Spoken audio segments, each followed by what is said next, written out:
Hello, everybody, and welcome to this new Unfiltered AMA dedicated to a very new project on MultiversX, Pell Network. I am very happy to have you with me this afternoon. We spent more than 3 hours and a half this morning with my friends on GM Web3 MultiversX. Now I'll be just myself with my guest.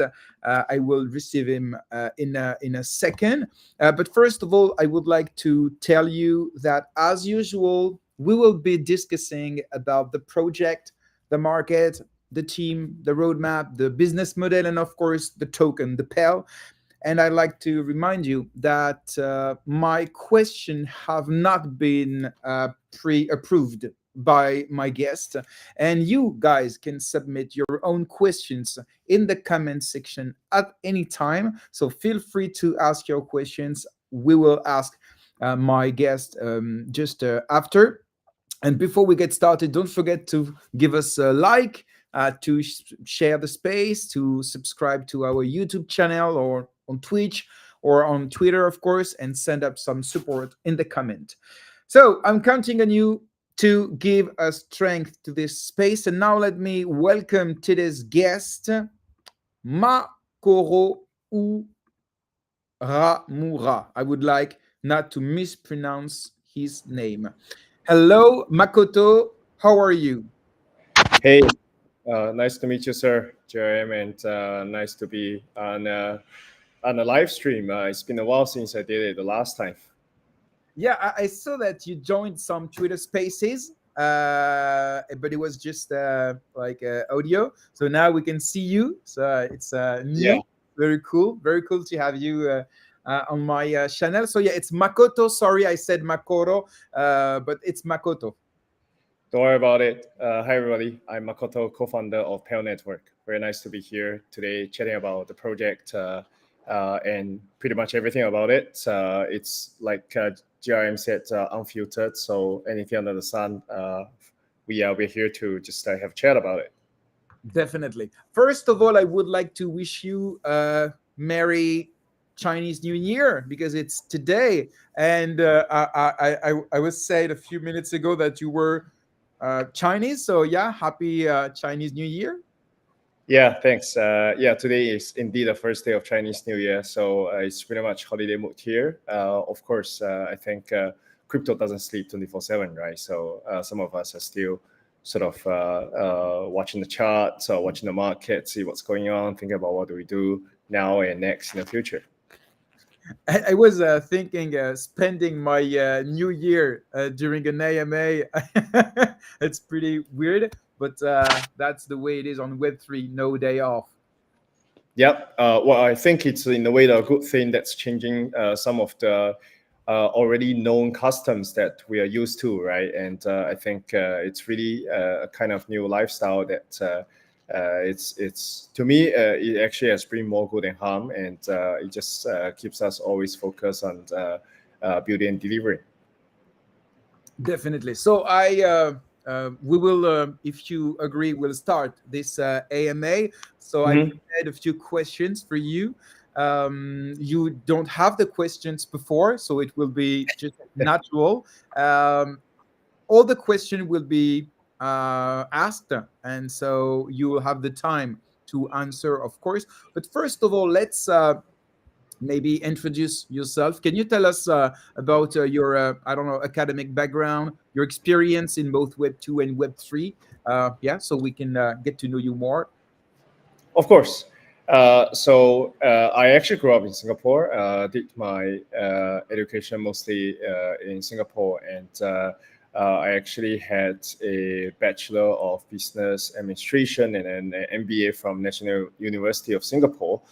I actually originally set my sights on building a banking career. So I actually started off being an investment banker and later on being a management consultant. That was actually around the time when crypto started to become a thing, but I was not yet joined to it. But maybe it's fate. So back in 2017, 2018, I was actually introduced by a friend to the Ethereum Foundation, helping them to organize ETH Global Hackathons. And they were actually trying to do one episode in this part of the world, in Asia. The very first one they did was ETH Singapore back in 2018. And that was the event that I helped them to organize. That actually put me direct in contact and interaction with the Web3 builders. And it was really an eye-opening experience for me. I was very drawn to it. It's a totally different vibe.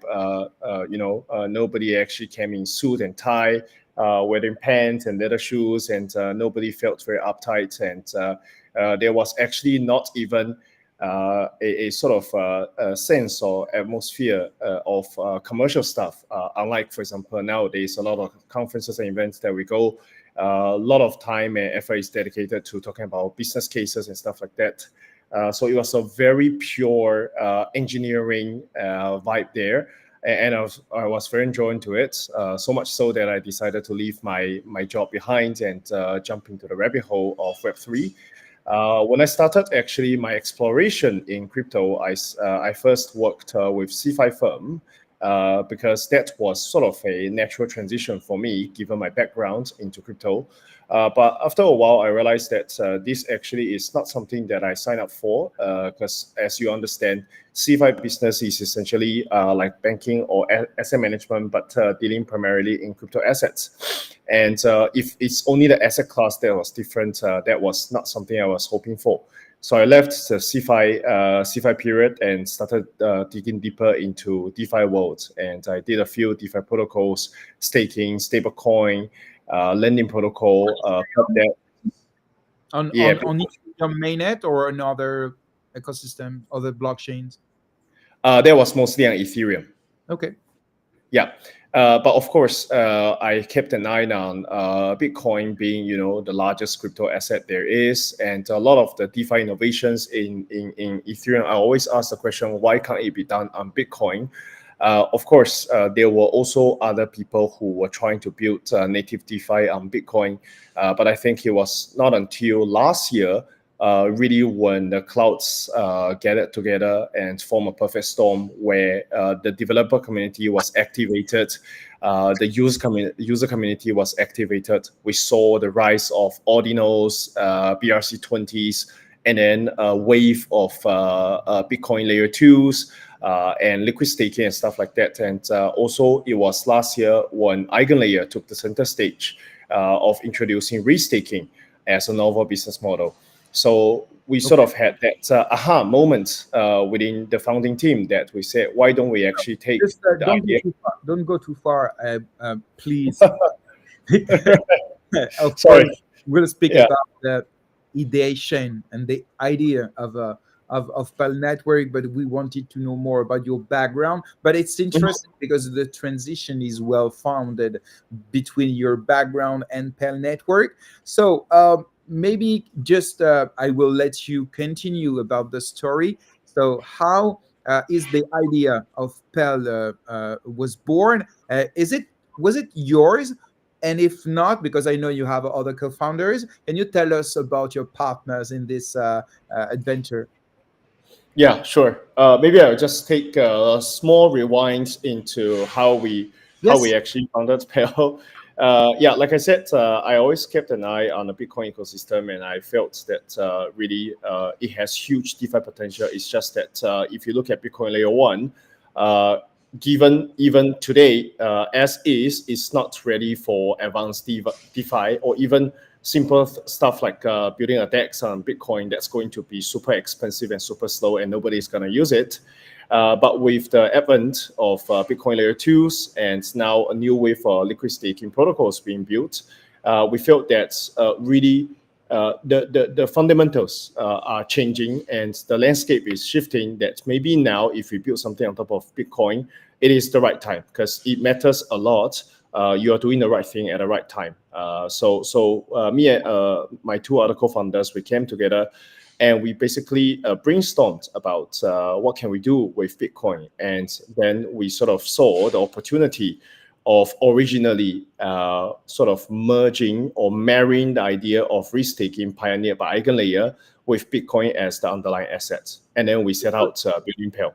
So you were the first to launch a protocol of risk taking on Bitcoin. Yes, the first one. Yes, we were actually the first project that launched Bitcoin risk-taking. And I think today we remain the largest Bitcoin-centric risk-taking protocol. Because okay, let's continue about what is Pell Network. Because Mhm. just to be completely transparent with you, of course, I did my homeworks. I tried to understand what is it, but I am not a DeFi expert, far from it. And this is why I Mhm. wanted to have this AMA with you, because a lot of people in the community are just starting to understand what is this. So thank you very much for taking the time to explain. But uh, for example, I know Babylon, which is a Mhm. protocol that allows taking on Bitcoin. What's the difference between Pell Network and Babylon, and maybe use this question to explain what is Pell Network in very simple words so everybody can understand it. Sure. That's a great question, actually. We are a very close partner with Babylon as part of the Babylon ecosystems project. So the difference between Pell and Babylon is that maybe I should describe it from a Bitcoin holder's perspective. It's probably easier that way. Say you have one BTC and you actually want to earn some yield on that BTC. So what you can do is you can deposit or stake that BTC with one of the liquid staking protocols, like for example, Lombard, Lorenzo, Bedrock, Pump BTC, so on and so forth.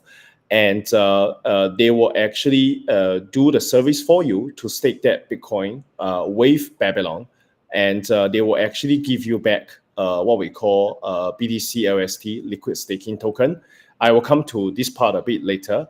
But now if you continue the path with Babylon, the underlying BTC is then locked by these liquid staking protocols. And this locked Bitcoin is used to provide security, specifically economic security for the proof of stake blockchains.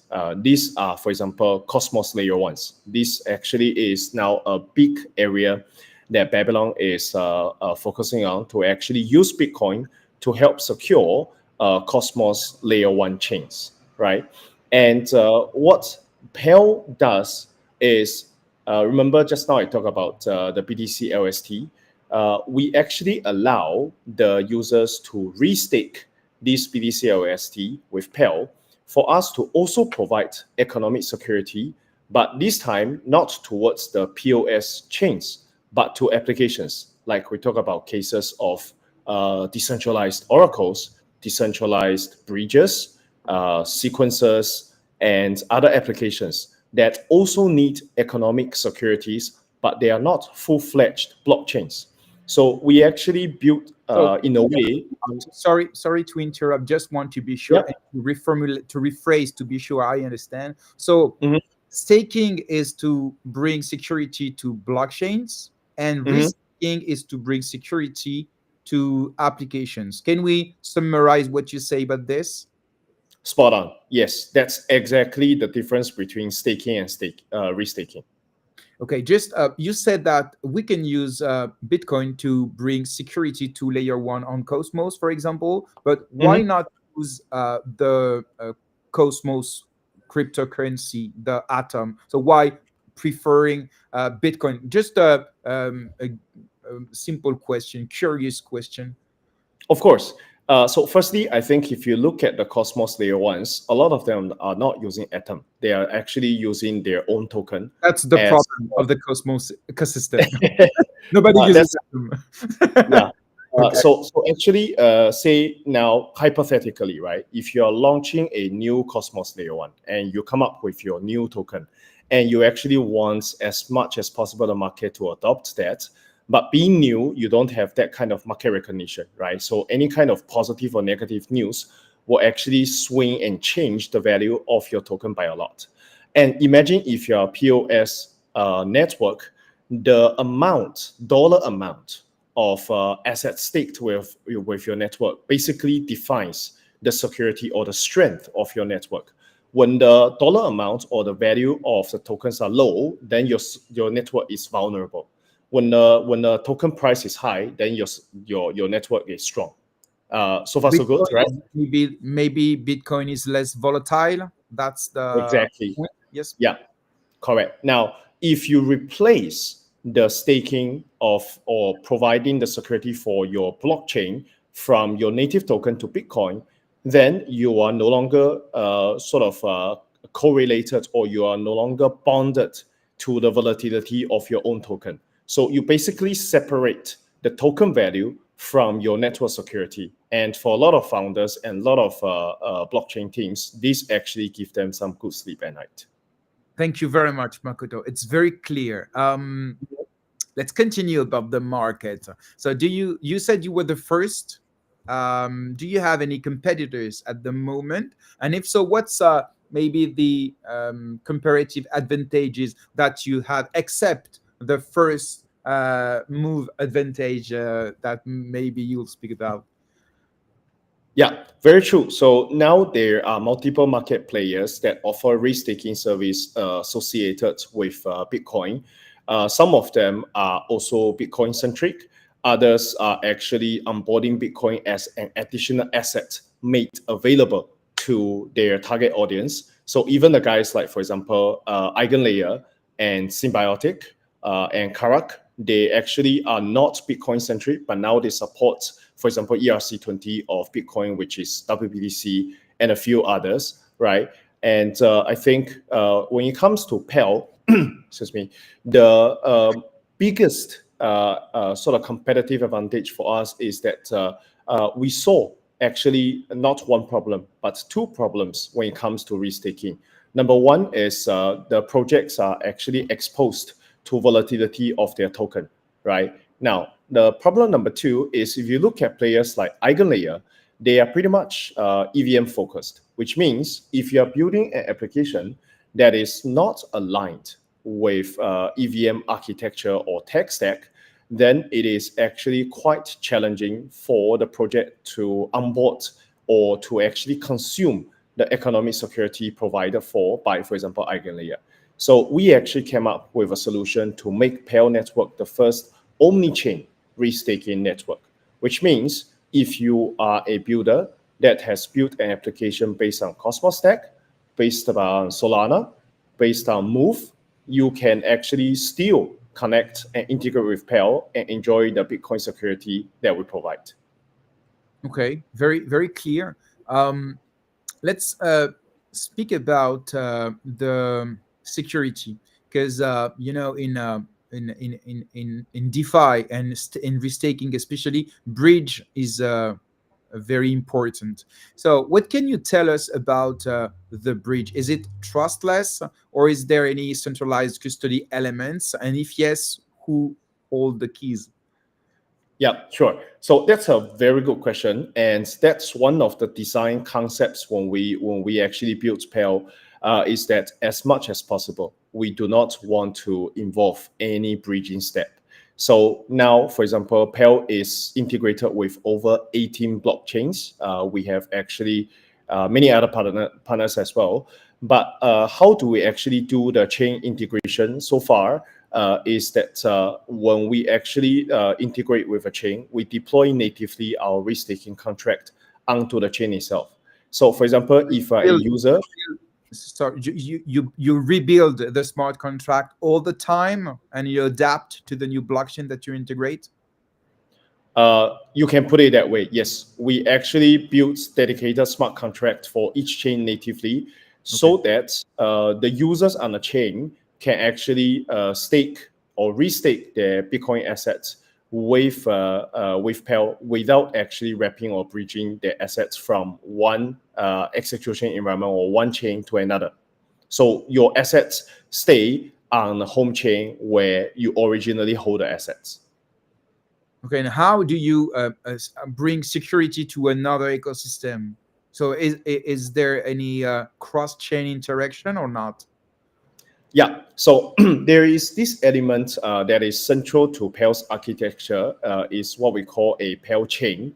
You can think of this as a special purpose app chain, which is, I will consider this as a layer one, also built based on Cosmos SDK. And what this chain does is actually a few core functions. First of all, it actually aggregates all the different assets that users have staked with Pell on different chains that we just spoke about without moving the assets. So it becomes essentially a unified ledger that collects and accounts for all the assets that are actually staked on different chains. And this actually involves some sort of cross-chain messaging where, for example, we are integrated with Ethereum mainnet. And when users, for example, restake their WBTC on Pell's app on Ethereum, it has to actually go through a cross-chain messaging channel to actually register these assets on Pell chain. And of course, we are going to register which address has staked what type of asset, how much of that on which chain. It's clear. So who control this message on Pell chain? Who control the security of this message? Because in my opinion, but correct me if it's not, it's the point of failure. Because if this message, I don't know, someone changes it, it can have a critical problem. So tell us about the security of the data and the validation of the data on this Pell chain, please. Indeed. Actually, if we just want to aggregate assets and have a ledger, the simplest way for us to do that is just take out a spreadsheet and sort of record it offline, right? Because the purpose of that is just to know how much assets are staked by who on which chain, and we need a total of that. But if we do that way, I think Pell would not survive because we are going to be flooded with community question. How do you ensure the security, the transparency, the immutability, the traceability of the data, right? That's why we decided to build this itself, the ledger, into a public blockchain so that it becomes transparent, it becomes traceable, it is immutable. And the security of this chain itself is actually secured by two, I would say, major portions. But fundamentally, it is actually run by Pell's node operators and validators. All are third-party partners that we have onboarded. This is not a centralized single server setup that we're talking about. We have actually onboarded now over 60 node operators to make sure that the validation is done in a decentralized manner, and nobody can actually single-handedly modify any of the data that has come to the chain. And is it possible to secure the Pell chain with Bitcoin? Indeed. So as I mentioned, we are actually a Cosmos SDK layer one, right? So what we're actually working now in progress, but it's not live, is that we are going to integrate also with Babylon, because Babylon actually secures Cosmos layer ones, right? And if we are Cosmos layer one, it's only natural for us to actually onboard to Babylon to draw on the Bitcoin secured infrastructure they have built. And in addition to that, we'll also blend this with the staking of Pell token so that the Pell token holders will have one additional avenue of yield. And also it helps us to actually build and sort of a closed loop ecosystem of Pell Network. So this the circle is complete, we can say. Yeah. You make the perfect transition with my next question related to the yield from Bitcoin restaking. So where does it come from actually? And are they generated by real use cases, fees, or it just rely on emissions of the native Pell token, for example? Yeah, great question. So I think this is probably one of the most frequently asked questions by our community and by partners that we speak with, investors and others included. Where does the yield come from? So the yield actually comes from the security consumers. Now, we actually have covered the part where the Bitcoin or Bitcoin LSTs are now restaked in Pell's contract, right? So we aggregate this, and then we delegate this to our node operators, who essentially run validation services, who run the validation SDK, the applications, right? And who do they run this for? So they actually run these validation services for the use cases I just spoke about: decentralized oracles, bridges, sequencers, meta protocols, who are also distributed systems, but they are not full-fledged blockchains, right? So these guys, they integrate with Pell, and they let Pell's node operator to run validation services for them. And in exchange of obtaining the validation services backed by Bitcoin, they pay a fee for the service and the security that they have consumed. And this fee will actually then be split between the Bitcoin stakers or restakers, the node operators, and Pell Network as the protocol revenue. Very clear. Thank you very much again, Makoto. And I remind everyone who is listening to us that you can ask your question in the comments section. Let's continue and let's speak about MultiversX a bit. So first of all, the first question that came to my mind when I saw you arriving is, why have you chosen MultiversX? Have you been in contact with other blockchain foundation, Launchpad, and so on? And why did you choose MultiversX, which is not yet one of the biggest ones in terms of DeFi, dApps, volume adoption, and so on? So can you, yes, answer this question frankly, please? Of course. It was actually a happy coincidence that I bumped into the MultiversX team actually at DevCon last year in Bangkok. And I think we exchanged some ideas about what we're building. And then there were two things that really stood out from the MultiversX perspective for Pell. Number one is they are actually very open to embrace the idea of restaking to actually help secure the ecosystem applications, current and future builders that are actually building on MultiversX. We have, frankly speaking, spoken with other chain ecosystems as well, and we have basically received a very varying degree of welcome when it comes to onboarding the idea of restaking to help secure the ecosystem applications. MultiversX team was, I think, one of the most open team that actually said, let's actually work on this. And we decided to actually explore more. And I think we hit, I would say, a jackpot in a way that MultiversX actually was building a new product called sovereign chains. Essentially, these are actually layer 2 chains. We will speak about sovereign chains. Right, sure. I shall skip the introduction a bit, but essentially, Pell actually can become the cornerstone security layer for this sovereign chain architecture, and we have found the perfect fit for Pell, and the rest is history. Here we are, really building hard to the launch of our EGLD Restaking as well as integration with sovereign chains within this year.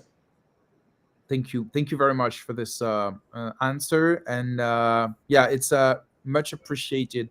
Of course, we on MultiversX, sometimes we have critics, but there's one thing that is clear: is when you speak with the founder and the core team members and the builders here, they're full of conviction, and when conviction meets, it's interesting to work together. So welcome again. Did you know MultiversX or Elrond at the time before? Have you ever tried the tools, certain dApps, or you discovered at this moment and you started to explore? Yes, well, I think I knew about what we call MultiversX today as Elrond back in 2017 when I was sort of browsing stuff, and I think for a lot of newcomers who probably didn't go through that period of time, Elrond was such a hot cake, during the 2017-2018 cycle, and even in a past cycle, I think it was set up as one of the Ethereum challenges, or basically, I would say providing people with a variety of choices when they actually want to build their applications or actually experience their applications.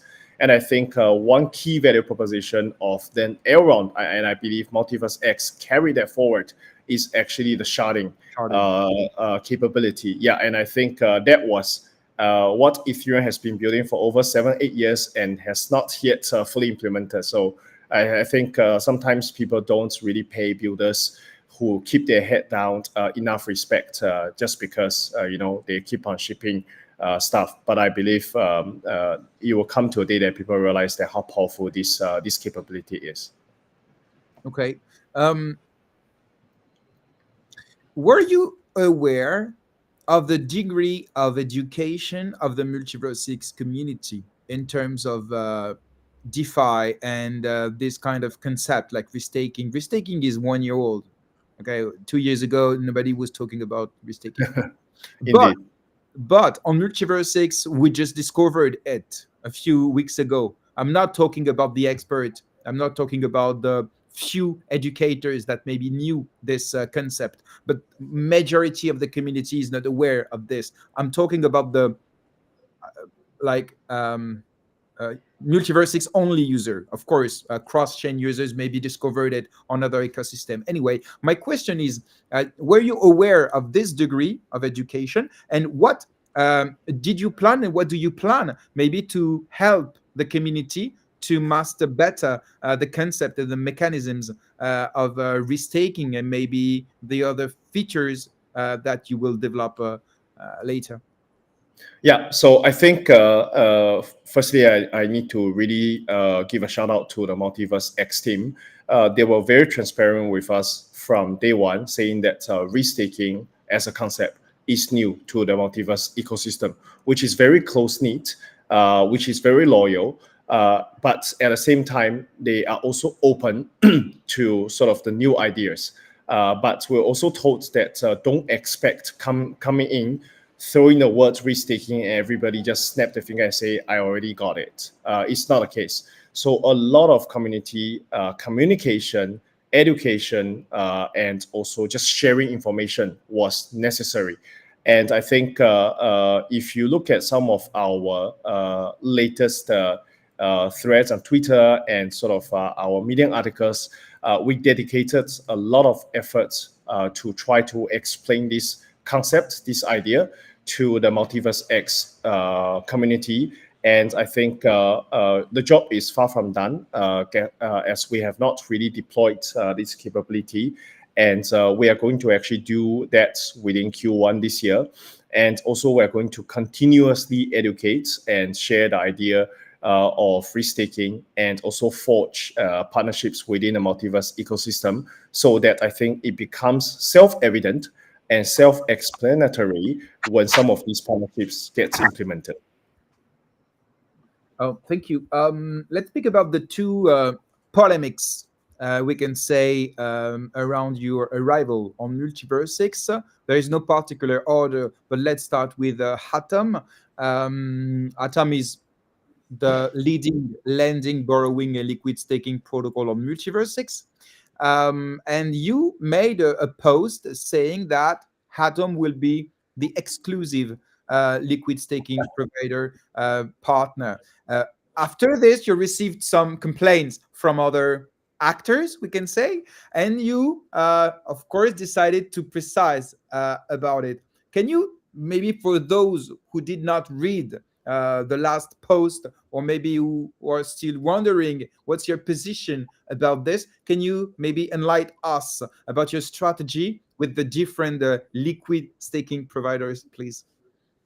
Of course. Yeah. So I think a little bit of background context. We actually connected with the Haton team because I think within the multiverse ecosystem, it's the go-to DeFi hub. Not only they have lending or DEX or liquid staking, they also have their own stablecoin. So it has quite a number of DeFi use cases that have built. No. And yeah, and I think we really liked. Yeah, Just to precise, the stable coin will be launched on March 3rd. So it's right. not live yet, just to be clear. Yeah, yeah. But I think we just like their positioning of not only being a single pillar DeFi application, but more like aggregated or comprehensive DeFi hub, right? And I think they of course started with their liquid staking protocol that actually issues the token SE Gold, right? And we decided to actually support SE Gold as a restakeable asset as we actually launched the Eagle restaking capability on MultiversX. I think there was definitely a bit of a confusion from the community when the word exclusive came out, right? So I do want to take this platform and as an opportunity to explain again to the community this is not actually in a way to bind, for example, Pell and Haton to a sort of one-to-one relationship where, for example, we do not work with any other liquid staking partners in Multiverse X ecosystem, or Hatom actually does not work with any other potential restaking service providers. This is totally against the DeFi spirit, the permissionless principle that we have, right? And I think maybe we should have used, on hindsight, a better word to describe this as being the But first strategy multiverse, first, yeah, yes. strategic partnership, right? And I think the choice of word actually created this confusion. But I just want to make it clear to our current and future partners that we typically, and I think so far we have not done anything like if we work with one particular partner in one category, we exclude and stop working with any others. We don't do that because we don't think this is sort of a game of building your own clique. DeFi actually, well, to be very frank, I think now we see a lot of fragmentation within DeFi itself. It's precisely because of this nation building kind of mentality that people have, right? Okay, if I'm aligned to a certain camp, then I don't work with other guys.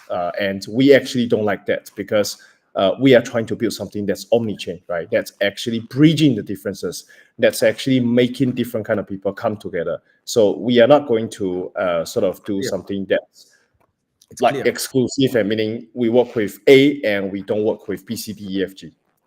Okay, very, very clear. Thank you for clarifying for those who did not see the clarification before. The second polemics was about sovereign chain. Um, there was I don't know if it was a rumor or it was because of a visual with a sovereign chain in big. I don't know where it came, but the thing is, the community thought at the moment that you intended to launch your own sovereign chain. After that, people maybe understood that no, the Pell chain is from the Cosmos SDK. So you had to clarify your position for a sovereign chain. So can you there too explain what will you do with sovereign chain? What will you do for sovereign chain? Yeah, sure. That's a fantastic question. So I think, firstly, as I mentioned, we actually are going to build the restaking capability to become the cornerstone security layer for the sovereign chain stack. And I think I also received question from the community saying that, look, you are a Cosmos SDK layer one, and you are now coming to a Multiverse X ecosystem. And if you are true to sort of this integration or this partnership, why aren't you already a sovereign chain yourself? So I think the answer to that is quite simple because when we started building Pell, we didn't have this partnership with Multiverse X and we didn't know about sovereign chain. And we went ahead with the best possible solution that we could find, realizing our omni-chain vision, which was based on the Cosmos SDK. So we have already built it, and we're going to launch our mainnet very soon. But I think after looking at the sovereign chain stack, I think there is definitely a possibility in the future that when we build, for example, Pell Chain 2.0, we are going to actually deploy ourselves as a sovereign chain on MultiversX itself. But a lot of technical analysis and research has to be done. And I think this is a very important decision. And there's literally no room for us to actually mess around with it. So we are going to be very careful after a thorough study. And if it really fits our vision and product roadmap, we are actually going to build a sovereign chain on MultiversX for Pell. Okay, it's clear, because what the community doesn't want is, in my opinion, not to be uh, uh, false promises. So you say, "Don't worry, I will launch a sovereign chain." You raise the money, and after you won't.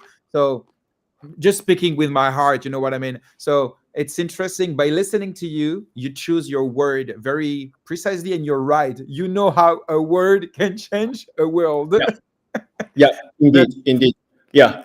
So, just want to be careful that when we talk about building a sovereign chain for Pell, it is currently under analysis. The answer may become a yes or may become a no. We don't know yet. But what we can say for sure right now is number one, EGLD Restaking is already in progress of being built, and also using Pell's restaking capability to actually support sovereign chain stack is a yes for sure. So let's speak about this now, in a simple words, with concrete use cases. What will we be able to do with Pell Network on MultiversX? Yeah. So I think for e-gold holders, it's very straightforward. You hold e-gold or other e-gold LSTs that, for example, gradually will support starting with SE Gold, and maybe we'll actually expand this into more assets. You just need to actually find the Pell app when we deploy that and stake your assets and earn that staking yield. That's it. And so we will be able to win from the staking and from the restaking, so more yield. Correct me, of course. Huh? And we bring security to the app that needs to. So, which app are you in contact and are interested in using Pell Network to bring more security in their functioning? Yeah, this is actually still work in progress. We are working actively with the Multiverse X team and actually trying to identify the suitable use cases that can be the shared security consumers on Pell once we have deployed the risk-taking capability. So stay tuned. As we have more information, we're going to release and announce them when we have actually the consumer applications coming on board. And I think circling back to an earlier question Jeremiah has asked, and I do want to clarify, restaking does not take away your staking yield, because when you stake your e-gold, you already are expecting a yield coming from that staking, right? That stays with you. So, Restaking both. actually, correct. Restaking actually adds on top of your native staking yields. So basically, you get a second income Okay. from the same underlying asset. It's clear for me. I hope it's That's for it. everyone, but yeah, correct me if I'm wrong. But there, I understood that you have the staking yield and the risk taking yield depending on the app it is integrated. So for now, you can't tell us even one DApp on MultiversX which could be interested in Pell protocol. Well, right now I don't have a name. We're actually talking to some teams, but I prefer not to actually name the names until that's, say, for example, in the case of Haton, we have already inked.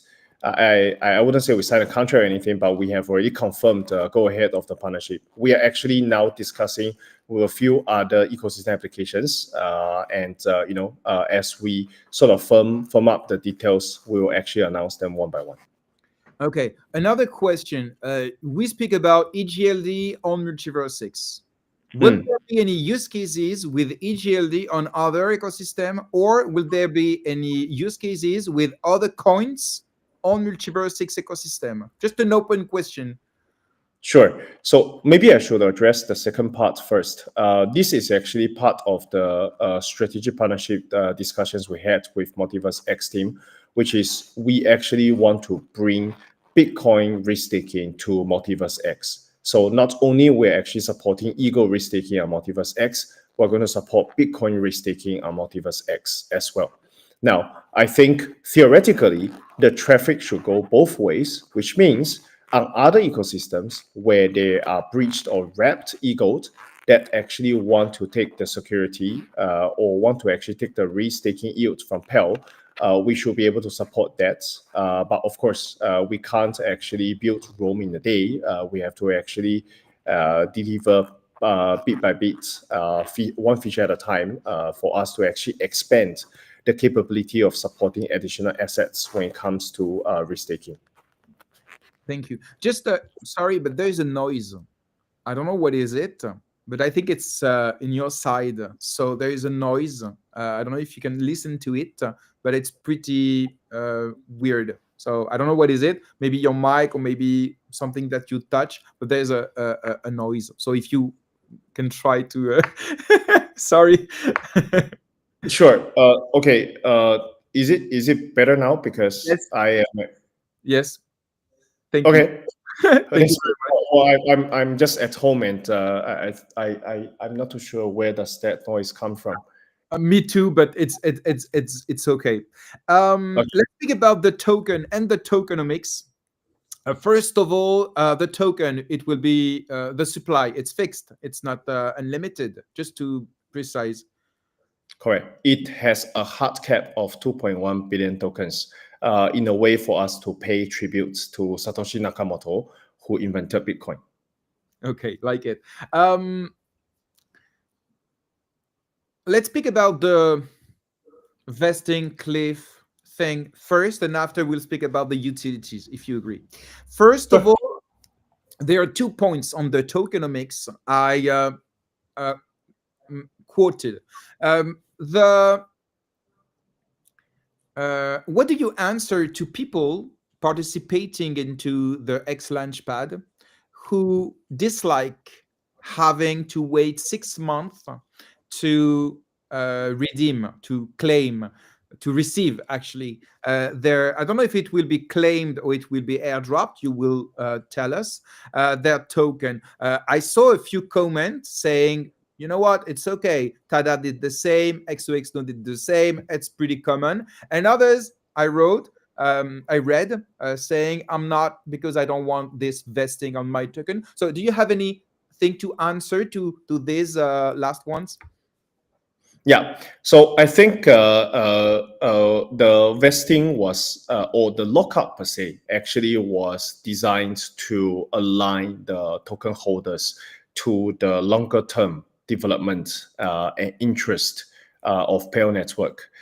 We are grateful for the support of the community of X Launchpad, but also we want sort of to onboard token holders who have a longer term view, just as us, because we see Pell as actually a multi-year or even multi-market cycle project. We're just getting started.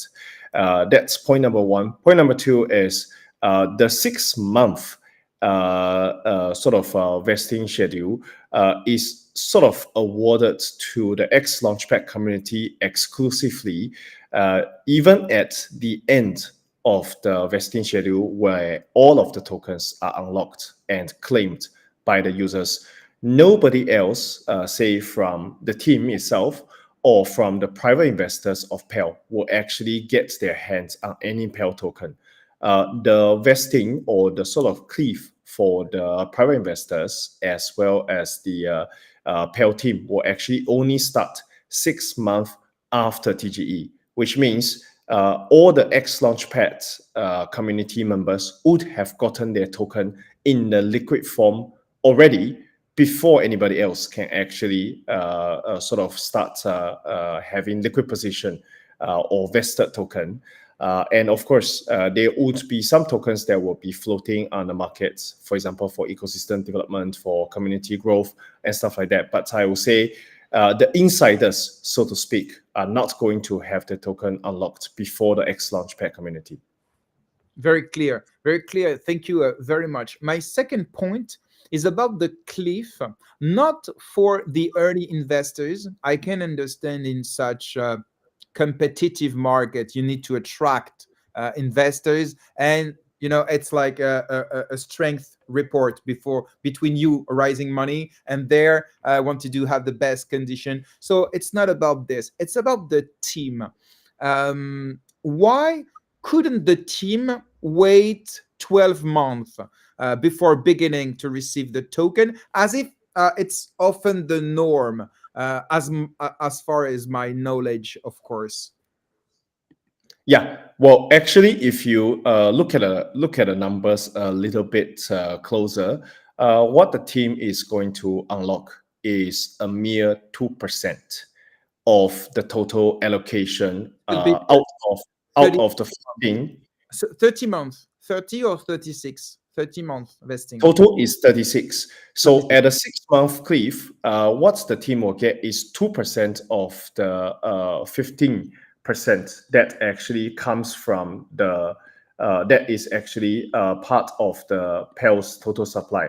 So if you just do the math, in terms of Pell's total supply, at the end of the 6 month, Pell team is going to get 0.3% of the total amount. And if we just want to put things into perspective, for the X Launchpad community, we are actually raising amounts or up to 3% of our total supply. So the team, after 6 month locking, is going to get 1/10 of that. And then for the other 98% is going to be vested over the next 30 months. Well, actually, you're right. We could have done a 12-month cliff. That's totally not a problem. But we just want to actually award some of the early team members who came on board. I would say those of the team members who deserve to actually get paid for their hard work. But of course, we do not want to give community the fear or concern that, okay, the dev is dumping, right? There's actually nothing much liquidity for us to even dump on the market. We have all our tokens virtually locked up. And even until the end of the 6 month, it's only 0.2%. It's very minimal. Very clear. Thank you very much again, Makoto. Let's speak about the utility of the Pell token. As far as I read on Twitter, it's not completely clear. It's not because you are not clear. It's not because the documentation is not clear. But I feel like it's not really clear about what will be the different utilities of the Pell token. So can you, I don't know, like make a very simple list of the utility of the Pell token at the beginning, and maybe about the next utilities that you're thinking to add in the coming month? Yeah, sure. I think maybe we start with something that is the most straightforward utility for Pell token. It is actually going to be used as the payment token for our decentralized validated services, which are the security consumers. And why do we actually want to make Pell token the payment token for the economic security? Is because actually we expect majority of the projects that we're going to work with, they are going to be pre-token projects, because the earlier your project is, the more value risk-taking adds to you. If you're a very established, mature project, then you probably do not need external economic security. Your network is already strong. It's battle tested. You have actually come through market cycles already, right? So the early projects actually will need economic security more than the later stage projects. And the earlier the project is in terms of its own life cycle, the more imperative it is to procure economic security. But the dilemma here is that you don't have your own token. How do you actually pay for the fees that you're supposed to pay when you actually consume the security? So when we launch Pell token, we are going to make this payment token for such DVS applications, so that if you don't have your token, you can actually buy Pell token and then pay for the services to the node operators, to the Bitcoin and EGLD restakers. So that is, I would say, the very foremost use case for Pell token, right? Now, the second one is that as Pell chain is actually operating its own layer one, we will actually need a gas token for transactions that actually happens on the chain itself. And Pell becomes the natural choice for us to actually use, which is used for the gas token. So Pell's second utility is actually to be the gas token for Pell chain. And I think the third category of Pell's utility is that it is actually used for governance purposes. And this could include decisions such as, for example, where should Pell go next in terms of chain integration? Which node operators should Pell onboard? And which DVS applications should actually Pell actually integrate, so that we make sure that what we do as a whole, as a team collectively, is aligned with the interest of the community. For example, let me give you a negative example, in which case we expect the Pell token's governance right to exercise in such a way that we turn down this kind of proposal. Like, for example, there could be, say, a gambling site or a gambling application that says, I actually want to integrate with Pell and take the BTC or EGLD security that's offered to actually help me give people the impression that my gambling business is safe, is sound, so that people should actually wage their money onto my platform. And this actually would be a case that we would want people who hold Pell token, when they see this proposal, to actually vote against and turn it down, so that we maintain, a certain kind of business practice, that we do not actually do anything, or especially things that may be a bit more questionable or shady, right? So that is the governance aspect of Pell token. That actually, when we actually build more ecosystem expansion, it will become more and more important.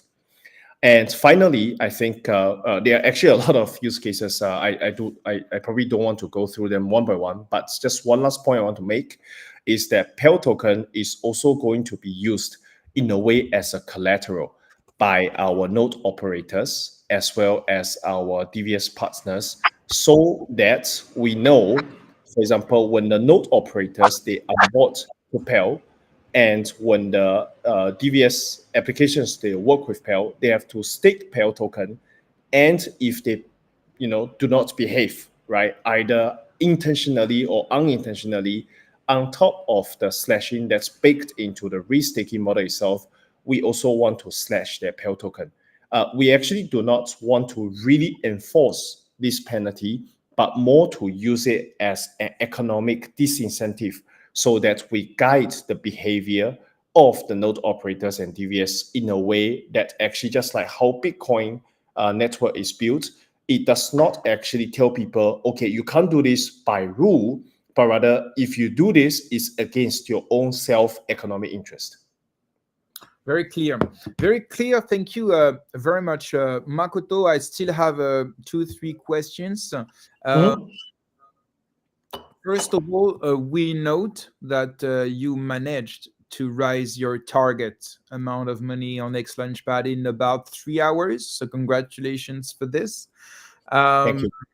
Can you tell us about the next steps after the launch, about the listing? Will there be any centralized exchange, X exchange? So yeah, tell us about the next steps, please. Sure, of course. After we have closed the public sale, naturally, next step will be to actually sort of conduct our TGE and then have token listing that will also take place in February. I apologize, I can't really share the names of the exchanges just yet because of NDA that we have signed. But I think what the community can be rest assured is that there will be token listing and there will be liquidity avenue for them to actually trade their Pell token when we get listed. Will there be any staking program to maybe reduce the circulating supply, or maybe to get some revenue at the launch? Yes, Pell staking actually will also be launched. We do not yet have, I would say, firm date yet, but it's already on our plan.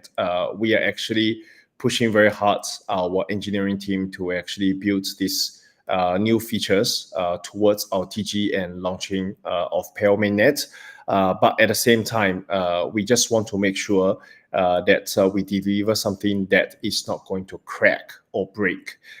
We would rather be a bit more conservative when we actually give, say, timeline estimation than to say rush something out because the community has demanded for it, only to see that the product is broken. I think that's going to hurt Pell and the community even more.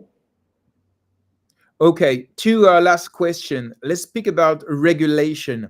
Is there any issue for you to work in Europe or USA, for example, because you're based in Singapore? So yeah, is it an issue, or is it something that you have to deal with, the regulation at the moment? Yeah, actually, I'm very happy to share that we have recently gotten some legal assistance to actually sort of review our business. And for European-focused community, you can be known. You basically can be informed that Pell is MiCA compliant. Oh, So there is yes. So, and actually, we were told we could be one of the first projects launching this year to be MiCA compliant. Again, we have taken quite a bit of support and help from our partners to actually get this done. So, I think for those who are in Europe, you don't have to worry about the legal status or sort of the regulatory compliance of Pell. For US, I think when we launched Pell last year, we have excluded US participants because basically there was no regulatory clarity as to how they would actually perceive a DeFi project. But I think with the new government or administration that has come into force, I think this month, just a few days earlier, right? We are already seeing a very different kind of direction, and I am personally very positive that there will be clearer regulatory guidelines coming from the US, and if Pell can fulfill their requirements, just like how MiCA has been very clear as to what can be done, what cannot be done, then I think hopefully we can also offer this product to US persons. and it was my last question about the election of Donald Trump and the expecting major impact on crypto worldwide. So, how does Pell Network view this development? You just answered. If you want to say one more word about this, feel free. Yeah, sure. I think this is definitely a huge plus and I would say, positive news for the entire blockchain crypto industry. That we have a more friendly government that is going to regulate or define the boundaries for the industry. And I think Pell definitely is looking forward to work proactively and amicably with any kind of government regulations. And I believe as time unfolds, more and more clarity will come out. And I think as the US now is going to set a new example towards crypto regulation, the rest of the world, I mean, in Europe, in Asia, will most likely follow suit. and we can really look towards a day where we can proudly tell people that I'm working in blockchain and crypto. It's not a shady business. It's actually a legitimate business, and it actually does provide value, and it actually generates, I would say, honest and sustainable yield for those who actually put the asset into crypto. Thank you very much, Makoto. Thank you very much for all your answers. I give you the last word for the community. So yeah, it's your last take. Yeah, sure. Maybe I should just use this opportunity to remind those who have tuned in, if you have signed up for X Launchpad, our public sale is still ongoing. 30th January will actually be the last day. So you have one more day to go for buying the ticket. It is actually a lottery. So it does not mean if you have subscribed to the ticket, you are going to surely win the lottery. So if you want to increase your chance of actually getting Pell token allocation, you may want to actually purchase more tickets. Any of the tickets that didn't actually get you allocation will be fully refunded to you. So, there's actually really no harm trying. That's immediately in front of us. And secondly, I want to actually thank the community for giving us this opportunity to work with MultiversX. And I'm also very personally looking forward to the restaking narrative and capabilities we're going to bring to MultiversX, and even more excited to see how we're going to build some creative synergies with Sovereign Chain in 2025. Thank you very much, Makoto. It was a great pleasure to meet you, and thank you for taking the time to answer all of the questions, even the toughest. Sure. And so this show is over. Thank you all for watching, and don't forget to subscribe, give of course a like, a comment, and to share to your friends if you enjoyed it.